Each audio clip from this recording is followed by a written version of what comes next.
Breaking news Aghori వ్యవహారంలో అనేక ట్విస్టులు తెరపైకి వస్తున్నాయి. శ్రీవర్షిని అఘోరి పెళ్లి వీడియో బయటకు వచ్చింది. నిన్న అర్ధరాత్రి వాళ్ళిద్దరూ పెళ్లి జరిగిందని సమాచారం.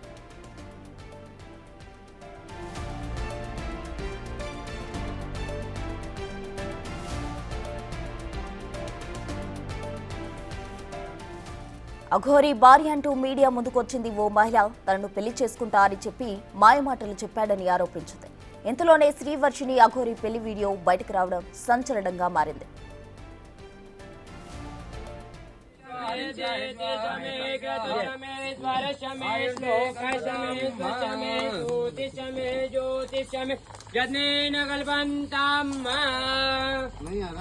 ओम प्राणच मे वानच मे व्यानच मे सुच मे चेतंज मे अधिरंज मे वाक्य मे यच मे जगोज मे ध्रुत्रंज मे रक्ष मे बलन्दिकवे नमः बाहुयामदे नमः जाते रुद्रदिवालनूरघोरा पापकादिनी दयानदन्वादन्दमया गिरिदन् जाकते जामे गुंगिरिदन्दसे विवर्गते शिवांगिरि धृतांगुंसि पुरुखं जगदासिवे नमस्तात् भागिरि साक्षावदामति चतान सर्वमिजेक्म गुंगमना असद अद्भवोच देवकाप्रमो दिव्य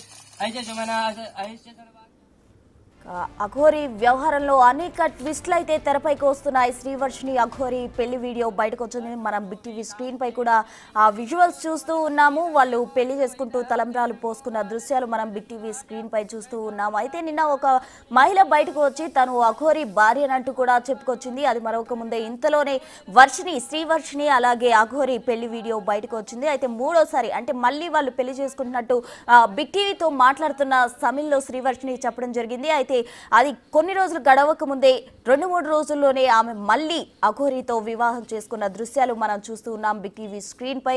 శ్రీవర్షిని అఘోరి వివాహ దృశ్యాలు బిగ్ టీవీ స్క్రీన్ పై మనం ఎక్స్క్లూజివ్ గా చూస్తున్నాం. నిన్న అర్ధరాత్రి పెళ్లి జరిగినట్లు కూడా మనకు సమాచారం అందుతుంది. మొత్తంగా అఘోరి శ్రీవర్షిని ట్విస్టులు తెరపైకి వస్తున్నాయని చెప్పుకోవచ్చు. శ్రీవర్షిని అఘోరి పెళ్లి వీడియో మనం చూస్తూ ఉన్నాం. వాళ్ళిద్దరూ ఎంతో సంతోషంగా, అయితే శారీరకంగా వాళ్ళకు ఎటువంటి సంబంధం ఉందా లేదా అనేది పక్కన పెడితే వాళ్ళ మనసులు కలిశాయి. దానికోసమే నేను పెళ్లి చేసుకుంటున్నాను కూడా శ్రీవర్షిని బిగ్ టీవీతో చెప్పడం జరిగింది. అఘోరి కూడా బిగ్ టీవీతో మాట్లాడటం జరిగింది. అయితే ఈ పెళ్లికి ఎవరు వచ్చినా సరే మేమిద్దరం కలిసే ఉంటాము. ఎవరైనా తనపై దాడి చేసేందుకు యత్నిస్తే నేను చనిపోతానంటూ కూడా శ్రీవర్షిని ఒక విధంగా ప్రేక్షకులకు కావచ్చు, తమ బంధువులకు కావచ్చు, అందరికీ బిగ్ టీవీ ద్వారా తెలియజేయడం జరిగింది. అయితే మొత్తంగా వీరిద్దరూ మరోసారి అంటే వీడియో బయటకు వచ్చింది. మరోసారి పెళ్లి చేసుకుంటున్నట్టు కూడా ఆ దృశ్యాలు మనం బిగ్ టీవీ స్క్రీన్ పై చూస్తూ ఉన్నాం. అఘోరి శ్రీవర్షిని పెళ్లి వీడియో ప్రజెంట్ వైరల్ గా మారింది అని చెప్పుకోవచ్చు.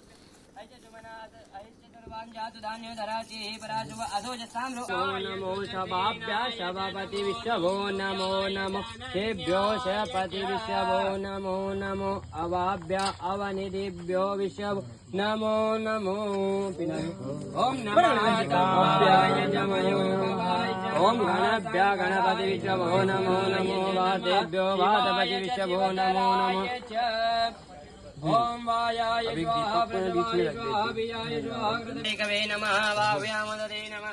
అఘోరి వ్యవహారంలో అనేక ట్విస్టులు తెరపైకి వస్తున్నాయి. దీనికి సంబంధించి పూర్తి డీటెయిల్స్ అందించేందుకు మా ఇన్పుట్ ఎడిటర్ పవన్ సిద్ధంగా ఉన్నారు. పవన్ చెప్పండి. అయితే నిన్న ఒక వ్యక్తి బయటకు వచ్చి, ఒక మహిళ బయటకు వచ్చి నేను అఘోరి భార్యనంది. ఇంతలోనే శ్రీవర్షిని అఘోరి మరోసారి వాళ్ళు వివాహం చేసుకున్న వీడియోలు అయితే ప్రజెంట్ వైరల్ అవుతున్నాయి. ఎలా చూడాలంటారు? చెప్పినట్లుగానే అఘోరి శ్రీనివాస్ మూడోసారి వర్షిని మెడలో తాళిగట్టాడు. నిన్న మధ్యప్రదేశ్లోని ఒక ఆశ్రమంలో వీరి వివాహం జరిగినట్లుగా తెలుస్తుంది. ప్రస్తుతం దానికి సంబంధించిన వీడియోలు వైరల్గా మారాయి. అనేక సాధువుల మధ్య అంగరంగ వైభవంగా అఘోరి శ్రీనివాస్ వర్షిని మెడలో మూడోసారి తాళిగట్టాడు. ఇప్పటికే 2 సార్లు తాళిగట్టినట్లుగా చెప్పారు. ఇటీవల వర్షిని బిగ్ టీవీ స్టూడియోలో కూర్చొని అనేక విషయాలు చెప్పింది.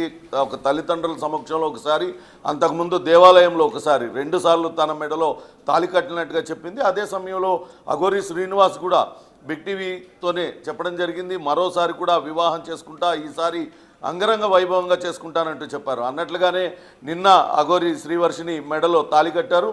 ఇద్దరం కలిసి మరోసారి పార్వతీ పరమేశ్వరులకు జన్మిస్తాం, త్వరలోనే తాను శ్రీవర్షిణిని తీసుకొని తన స్వగ్రామం ఆదిలాబాద్ జిల్లాలో, ఉమ్మడి ఆదిలాబాద్ జిల్లాలో ఉన్న స్వగ్రామానికి వస్తాను, అక్కడే వర్షిణితో కలిసి ఉంటాను, మేమిద్దరం కలిసి పిల్లల్ని కూడా కంటామంటూ వాళ్ళిద్దరూ కూడా చెప్తున్నారు. నిన్న అనేక మంది సాధువుల మధ్య వారి వివాహం అయితే జరిగింది. ఇప్పటికే అఘోరి శ్రీనివాస్ పైన రకరకాల ఆరోపణలు వస్తూ ఉన్నాయి. ఒక పక్క వర్షిని తల్లిదండ్రులు కావాలనే ఆమెను వశీకరణంతో లొంగదీసుకొని ఆమెను ఈ రకంగా వ్యవహరిస్తున్నాడు, ఆమెను వివాహం చేసుకున్నాడు, ఆమెను మోసం చేస్తున్నాడంటూ వర్షిని తల్లిదండ్రులు ఆరోపిస్తూ ఉంటే నిన్న మరొక యువతి కూడా తెర మీదకి వచ్చింది. నన్ను ముందుగా వివాహం చేసుకున్నాడు, నేనుండగా రెండో వివాహం ఎలా చేసుకుంటాడంటూ రాధా అనే కరీంనగర్ జిల్లాకు చెందిన యువతి తెర మీదకి వచ్చింది. తనని అఘోరి శ్రీనివాస్ మోసం చేశాడు, అతని పైన చర్యలు తీసుకోవాలంటూ అటు శివరుద్ర స్వామితో కలిసి వచ్చి ఆమె నిన్న మీడియా ముందు మాట్లాడింది. ఈరోజు అటు మహిళా కమిషన్కు ఫిర్యాదు చేయబోతున్నారు, అలానే కరీంనగర్ పోలీసులకు కూడా ఫిర్యాదు చేయడానికి సిద్ధమవుతున్న తరుణంలో అఘోరి వర్షిణిని మరోసారి వివాహం చేసుకోవడం సంచలనంగా మారింది. చూడాలి ఇంకా ఎన్ని మలుపులు తిరుగుతుంది, వీళ్ళ వివాహం ఎలా ముందుకు వెళ్తుంది అనేది కూడా చూడాలి. చాలా సంచలనమైన కామెంట్స్ కూడా చేశారు. అఘోరి శ్రీనివాస్ ఆయన ట్రాన్స్జెండర్గా చెప్తూ ఉన్నారు. ఆయన తాను ఒక స్త్రీగానే ఆయన పిలిపించుకుంటూ ఉన్నారు అఘోరి మాత అని. అటువంటి వ్యక్తికి అటు రీప్రొడక్టివ్ ఎలా చేయగలుగుతారు, అటు పిల్లల్ని కనే శక్తి ఎలా ఉంటుంది? కానీ వాళ్ళేమో మేమిద్దరం కలిసి ఇక్కడే కాపురం చేస్తాం, ఉమ్మడి ఆదిలాబాద్ జిల్లాలో ఉన్న శ్రీనివాస్ స్వగ్రామంలోనే కాపురం పెడతాం, ఖచ్చితంగా పిల్లల్ని కంటాము, మేమిద్దరం పార్వతీ పరమేశ్వరులకు మరోసారి పుడతాము, ఇలాంటి సంచలనమైన వ్యాఖ్యలన్నీ కూడా చేస్తూ ఉన్నారు. మరోపక్క ఈరోజు అటు మొదటి భారీగా చెప్తున్న రాధా పోలీసులకు ఫిర్యాదు చేయడానికి సిద్ధమవుతుంది. ఆమె దగ్గర పూర్తి ఆధారాలు ఉన్నాయి. అఘోరి తనతో మాట్లాడిన ఆడియో రికార్డులు కావచ్చు, అట్లనే తామిద్దరం కలిసి ఉన్న అనేక ఫోటోలను కూడా ఈరోజు బయటపెడతాను, వాటిలన్నింటినీ తీసుకెళ్లి పోలీసులకు ఫిర్యాదు చేస్తానంటూ చెప్తూ ఉంది. ఇంకా ఎన్ని మలుపులు తిరుగుతుందనే చూడాలి. ఒక పక్క వర్షిణి కోసం ఆమె తల్లిదండ్రులు, ఆమె అన్నగా చెప్తున్న వ్యక్తి, వీళ్ళందరూ కూడా ఒక పక్క తీవ్రంగా గాలిస్తూ ఉన్నారు.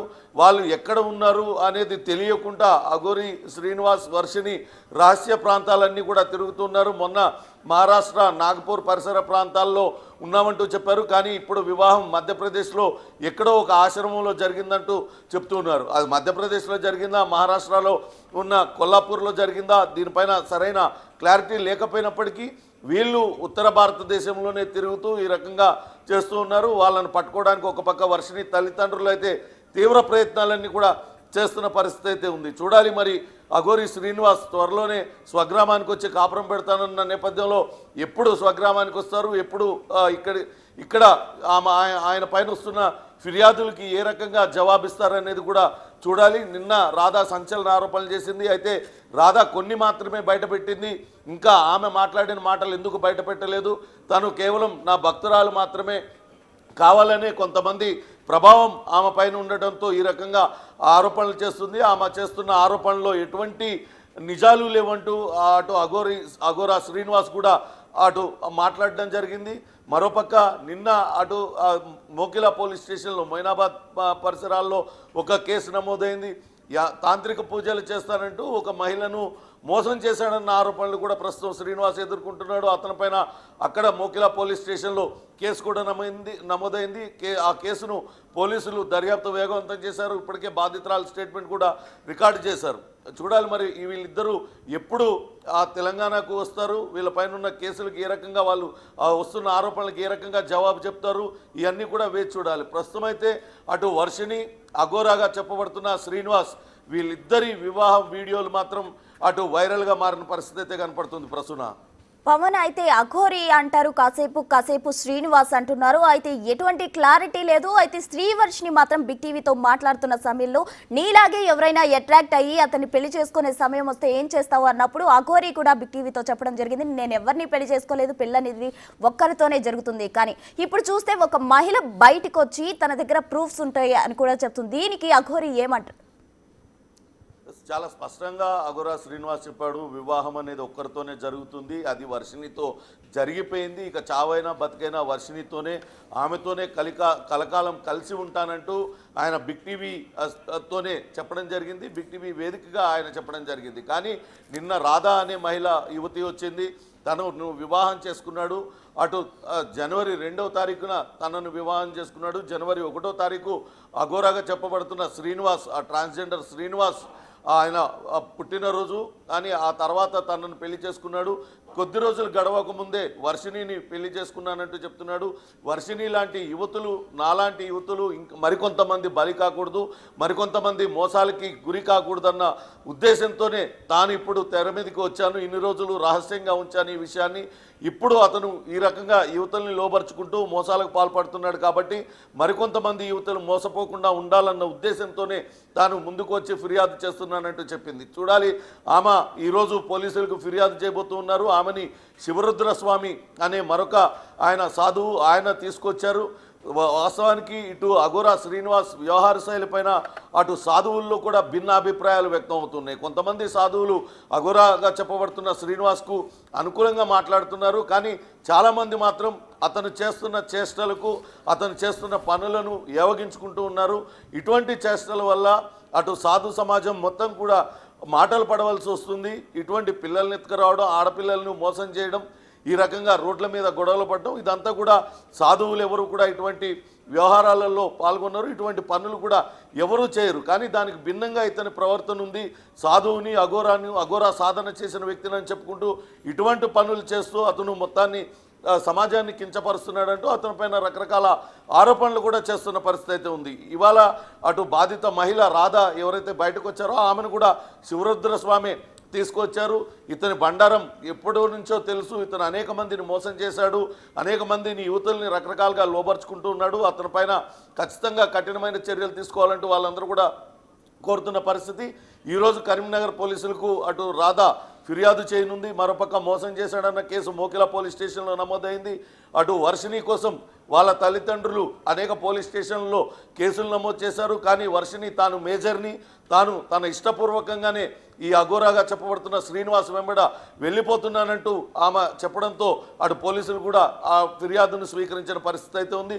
ఇప్పుడు మొదటి భార్యగా చెప్పబడుతున్న రాధా వచ్చి ఫిర్యాదు చేయడంతో ఆమె ఫిర్యాదును పోలీసులు స్వీకరిస్తారా, ఒకవేళ స్వీకరిస్తే ఎటువంటి చర్యలు తీసుకోబోతారు అనేది కూడా వేచి చూడాలి. మొత్తంగానైతే అటు అఘోరా శ్రీనివాస్ వ్యవహారం అటు మొత్తం మీద సంచలనంగా మారుతుంది. రోజుకొక ట్విస్ట్ ఇందులో వెలుగు చూస్తూ ఉంది. నిన్న వర్షిణితో ముచ్చటగా మూడోసారి ఆమె మెడలో తాళి కట్టాడు. అక్కడ ఆశ్రమంలో అనేక మంది సాధువుల మధ్యలో నిన్న అర్ధరాత్రి 12 గంటల సమయంలో వీరి వివాహం జరిగినట్లుగా చెప్తూ ఉన్నారు. వాళ్ళు త్వరలోనే స్వగ్రామానికి వచ్చి అక్కడే ఉంటామంటూ కూడా చెప్పిన నేపథ్యంలో మరి స్వగ్రామానికి వీళ్ళని రాణిస్తారా? ఎందుకంటే గతంలో ఆ స్వగ్రామానికి శ్రీనివాస్ స్వగ్రామానికి బిగ్ టీవీ వెళ్ళింది. అక్కడున్న పరిస్థితుల్ని అన్నీ కూడా కళ్ళకట్టినట్టుగా ప్రేక్షకులకి చూపించింది. అక్కడ అఘోరా వ్యవహార శైలిపైన అక్కడ ఉన్న గ్రామస్తులందరూ కూడా తీవ్రస్థాయిలో మండిపడుతున్నారు. ఇతని వ్యవహార శైలితో గ్రామానికి చెడ్డ పేరు వస్తుంది కాబట్టి అతన్ని వెళ్ళగొట్టాలన్న కోపంతో అక్కడ గ్రామస్తులను అందరూ ఉన్న నేపథ్యంలో ఇప్పుడు పెళ్లి చేసుకొని తన భార్య వర్షిణిని తీసుకొని ఆ గ్రామానికి వెళ్తానంటూ చెప్తూ ఉన్నాడు. అక్కడ ఎటువంటి పరిస్థితులు నెలకొని ఉంటాయి, పోలీసులు ఏ రకమైన చట్టపరమైన చర్యలు తీసుకుంటారు, ఇవన్నీ కూడా ప్రశ్నార్థకంగా మిగిలినాయి అని చెప్పాలి. Prasuna. Right, thank you Pawan.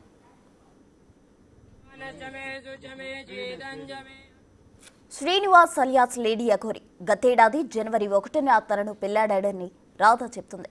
తన మెడలో వెండి తాళి కట్టాడని, అయితే రీసెంట్గా ఇంటికి వచ్చి తన తాళి తనకు ఇచ్చేయమని గొడవ చేసి ఆ వెండి తాళి తీసుకెళ్లిపోయాడని చెప్తుంది. 15 రోజుల క్రితం వర్షిణి గురించి తాను టీవీలో చూశానని, ఎవరు ఆమె అని అఘోరిని అడిగానని చెప్పింది. వర్షిణి తనకు కూతురు లాంటిదని, తాను ఆమెకు గురువునని అఘోరి చెప్పాడంది. అయితే 4 రోజుల క్రితం వర్షిణిని అఘోరి పెళ్లి చేసుకున్నాడనే మ్యాటర్ తెలిసి ఫోన్ చేస్తుంటే కాల్ లిఫ్ట్ చేయట్లేదని, తన నెంబర్ బ్లాక్ చేశాడనేది రాధ ఆరోపణ. అల్లూరి శ్రీనివాస్ గారు ఉన్నారు కదా, ఆయన ఫస్ట్ నన్ను పెళ్లి చేసుకున్నాడు. మా మ్యారేజ్ జనవరి 1న అయింది, ఆయన బర్త్డే రోజు. తర్వాత ఇంకో అమ్మాయి వర్షిణి అనే అమ్మాయిని జనవరి 13న చేసుకున్నా అన్నాడు. మరి ఫస్ట్ భార్య నేను ఉండగా ఇంకో అమ్మాయిని ఎట్లా చేసుకుంటాడు? ఇట్లా ఎంతమంది ఆడపిల్లల జీవితాలతో తను ఆడుకుంటాడు. అందుకే నేను ఇది ఆగాలని నేను ముందుకొచ్చాను. దయచేసి మీ మీడియా వాళ్ళు కానీ, పోలీస్ డిపార్ట్మెంట్ కానీ, గవర్నమెంట్ కానీ అతని మీద స్టెప్ తీసుకోవాలని నేను కోరుకుంటున్నాను. అంటే నేను ఒక భక్తి పరంగా ఉన్నా కాబట్టి తనని కాంటాక్ట్ నేను అయ్యాను. అయిన తర్వాత మా మధ్యన మంచి క్లోజ్నెస్ పెరిగింది ఫస్ట్. ఆ తర్వాత అది కాస్త ఈ పెళ్లి దాకా వచ్చేసింది. పెళ్లి చేసేసుకొని ఏదో సేవ, ఒక ఆశ్రమం పెట్టి ఒక సేవ చేసుకుంటూ ఉండిపోవాలని అనుకున్నాము. దానికి ప్రిపేర్ కూడా అయ్యాము. చాలా చోట్ల ల్యాండ్స్ కూడా వెతికాము, కానీ మేము తీసుకోలేకపోయినాం. ఎందుకంటే ఈయన ఒక్క మాట మీద నిలబడడు. ఈ రోజుకి తన మాట అనేది చేంజ్ అవుతూ ఉంటుంది.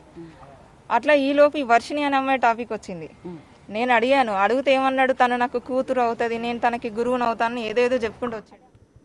సో చూసారు కదా, అఘోరి భార్య అంటూ మరో మహిళ తెరపైకి వచ్చింది. దీనికి సంబంధించి తాజా అప్డేట్స్ అందించేందుకు మా ప్రతినిధి సుజాత సిద్ధంగా ఉన్నారు. సుజాత, చెప్పండి, అటు వర్షిణికి అలాగే అఘోరికి పెళ్లి అవుతున్న వీడియో ప్రజెంట్ వైరల్ అవుతుంది. మరోవైపు ఓ మహిళ బయటకు వచ్చి తానే అఘోరి ఫస్ట్ వైఫ్ ని, నేనుండగా మరో వ్యక్తిని ఎలా పెళ్లి చేసుకుంటాడు అంటూ కూడా ఆమె నిలదీస్తున్న పరిస్థితి. ఇందుకే నేను మీడియా ముందుకు వచ్చానని కూడా చెప్తుంది. ఆమె దగ్గర ఎటువంటి ప్రూఫ్స్ ఉన్నాయి, డీటెయిల్స్ అంటే? ప్రస్తుతం 2 తెలుగు రాష్ట్రాల్లో అఘోరి శ్రీనివాస్ మీద పలు పోలీస్ స్టేషన్లో ఫిర్యాదులు అందుతున్నాయి. ఇప్పటికే రాధ నిన్న మీడియా ముందుకు వచ్చి మాట్లాడుతూ గతంలోనే వాళ్ళకి జనవరిలో వివాహం అయింది, ఆ తర్వాత శ్రీనివాస్ అఘోరిగా ఉన్నటువంటి వ్యక్తికి వర్షిణి పరిచయం అయింది అని చెప్పేసి నాకు రీసెంట్గానే తెలిసింది, అందుకే మీడియా ముఖంగా బయటికి వచ్చి చెప్తున్నానని చెప్తుంది. అంటే వాళ్ళిద్దరికీ కూడా మ్యారేజ్ అయిన తర్వాత వాళ్ళు సేవలు చేయాలి, అదేవిధంగా ఒక ఆశ్రమాన్ని పెట్టాలి అని చెప్పేసి రాధా ఉన్నటువంటి ఆలోచనలే అఘోరిగా పిలువబడుతున్నటువంటి శ్రీనివాస్కు ఉండడంతో వివాహం చేసుకున్నాము. మొదట్లో బాగానే ఉన్నాడు, కానీ తన ఆలోచన విధానం అనేది స్టాండర్డ్గా లేదు, అందుకే వర్షిణి దగ్గరికి వెళ్ళిపోయాడు అన్న కోణంలోనే తను నిన్న మీడియా ముఖంగా కూడా చెప్పింది. అయితే అటు రాధా తనకి పెళ్లి చేసుకోవడానికి ఎలాంటి ఆధారాలు ఉన్నాయి అని అడిగినప్పుడు కూడా తన దగ్గర కొంత కాల్ రికార్డు ఉంది, మొత్తాన్ని కూడా బయట పెట్టలేను, కానీ తను వివాహం చేసుకున్నాడు, వెండి తాళిని నాకు కట్టాడు, ఆ తర్వాత అఘోరి ఆ తాళిని తీసుకువెళ్ళిపోయాడు, వర్షిణిని పెళ్లి చేసుకుంటున్నా అని చెప్పి నిన్న వీడియో కూడా రిలీజ్ చేశాడు. అయితే ఆ వీడియోలో కూడా చాలా స్పష్టంగా ఇన్ని రోజుల నుంచి మేము పెళ్లి చేసుకోలేదు, సోమవారమే చేసుకోవడానికి కారణం కూడా శివపార్వతులు ఆ రోజు ఇష్టమైన రోజు, అందుకే మేము పెళ్లి చేసుకున్నాము అంటూ కూడా అఘోరి నిన్న చెప్పినటువంటి వీడియోలో చాలా స్పష్టంగా చెప్పాడు. అయితే అఘోరి ఇప్పటికే చాలా మందిని మోసం చేసినట్లు ఒకవైపు రాధా ఫిర్యాదునిచ్చింది, మరోవైపు మోకిలా పోలీస్ స్టేషన్లో ఒక మహిళ అక్కడికి వెళ్ళి తన దగ్గర నుంచి 10 లక్షల రూపాయలు వసూలు చేశాడు అంటూ పోలీసులకు ఫిర్యాదు చేయడంతో పోలీసులు కూడా ఇప్పుడు ఇన్వెస్టిగేషన్ చేస్తున్నాడు. తన బ్యాంక్ స్టేట్మెంట్ ఏదైతే అఘోరిగా పిలువబడుతున్నటువంటి శ్రీనివాస్కి ట్రాన్సాక్షన్ చేసినటువంటి 10 లక్షల రూపాయల స్టేట్మెంట్ని కూడా అటు పోలీసులకి ఆ స్టేట్మెంట్ని ఇచ్చింది. ఆ మహిళ ఫిర్యాదు చేసిన వెంటనే కూడా తన స్టేట్మెంట్ని రికార్డ్ చేశారు. అయితే జనవరి 1న అఘోరి శ్రీనివాస్ పుట్టినరోజు సందర్భంగా వీళ్ళు ప్రగతి రిసార్ట్స్కి వెళ్ళారు. అక్కడ ఆ మహిళతో మాట్లాడినప్పుడు మీకు ఎలాంటి సమస్యలు ఉన్నా సరే నేను పూజలు చేసి వాటన్నిటినీ కూడా తొలగిస్తాను, నాకు డబ్బులు ఇవ్వండి అంటే 5 లక్షల రూపాయలు ఇచ్చిన తర్వాత వాళ్ళు ఆ 5 లక్షలతో పూజా కార్యక్రమం చేసి ఆ తర్వాత మళ్ళీ 5 లక్షలు ఇవ్వాలి, ఇవి సరిపోవడం లేదు అని అంటే తర్వాత ఇస్తాను అని చెప్పినప్పుడు కూడా వినకుండా 5 లక్షలు ఇస్తేనే మీకు పూజా ఫలం అనేది అందుతుంది, లేదు అని అంటే మీకు అంతా చెడు జరుగుతుంది అని చెప్పేసి తనని చెప్పడంతో బెదిరించి ఇంకొక 5 లక్షల రూపాయలు వసూలు చేశారు అని చెప్పి ఆ మహిళ పోలీస్ స్టేషన్లో చాలా క్లియర్గా ఫిర్యాదు చేసింది. తర్వాత అఘోరి రెస్పాండ్ అవ్వకపోవడము, తను ఒక అమ్మాయిలని పెళ్లి చేసుకుంటున్నానని చెప్పడం, లేకపోతే ఇలా పూజలు చేస్తాను అని చెప్పేసి డబ్బులు వసూలు చేస్తున్నాడు అని తెలుసుకున్నటువంటి ఆ మహిళ మోకిలా పోలీస్ స్టేషన్లో ఫిర్యాదు చేసింది. అయితే ఇప్పటికే పలు సెక్షన్ల కింద తన మీద కేసు నమోదు అయ్యింది. తను అఘోరి మోసం చేసినటువంటి ఇంకెవరూ కూడా బాధితులు అవ్వొద్దు, ఇప్పటికైనా సరే ఫిర్యాదు చేసినటువంటి మహిళ పలు సెక్షన్ల కింద కేసును నమోదు అవడంతో 308 బెదిరింపు వసూళ్లకు పాల్పడుతున్నటువంటి కేసు, 308 చీటింగ్ మోసానికి పాల్పడుతున్నట్లు, 351 బెదిరింపులకు గురి చేయడం, చంపుతానని బెదిరించడం, పరువు తీయడము, 352 కావాలనే వ్యక్తులను కించపరచడం, వర్గాల మధ్య చిచ్చు పెట్టడం. అంటే ఈ సెక్షన్స్ కింద పోలీసులు కేసు నమోదు చేశారు. ఒకవైపు బ్యాంక్ స్టేట్మెంట్ని కూడా తీసుకున్నారు. కాబట్టి అసలుకి అఘోరి ఇప్పటి వరకు ఎవరెవరిని బెదిరించింది, ఎంతమంది దగ్గర డబ్బులు తీసుకున్నారు అన్న విషయాలన్నీ కూడా రాబట్టే ప్రయత్నం చేస్తున్నారు. ఒకవైపు వర్షిణి తల్లిదండ్రులు కూడా పోలీస్ స్టేషన్లో ఫిర్యాదు చేస్తే అక్కడ కేసుని తీసుకోకపోవడం, నాకు 18 ఇయర్స్ నిండాయి, ఈ చట్టాలేమి నాకు వర్తించవు అంటూ ఆ వర్షిణి చెప్పడంతో అటు పోలీసులు కూడా చేసేదేమీ లేక కేసును కూడా కట్టలేదన్నట్లుగా కూడా చాలా స్పష్టంగా తెలుస్తుంది. మరోవైపు రాధ తీవ్రంగా ఆరోపిస్తుంది, నన్ను పెళ్లి చేసుకున్నాడు, మోసం చేశాడు, నాకు న్యాయం కావాలి అంటూ. ఒకవైపు ఇప్పుడు మోకిలా పోలీస్ స్టేషన్లో ఫిర్యాదు చేసినటువంటి యువత, అసలు పోలీసులు కూడా ఫుల్ ఫ్లెడ్జ్గా అసలు ఏం జరుగుతుంది ఏంటి, శ్రీనివాస్ అఘోరిగా మారిన తర్వాత ఎవరెవరిని మోసం చేశాడు ఏంటి అన్న కోణాలన్నింటిలో కూడా పోలీసులు ఇన్వెస్టిగేషన్ ఇన్వెస్టిగేషన్ చేసే అవకాశం చాలా స్పష్టంగా కనిపిస్తుంది Prasuna. Right, thank you Sujatha. चार हो गए।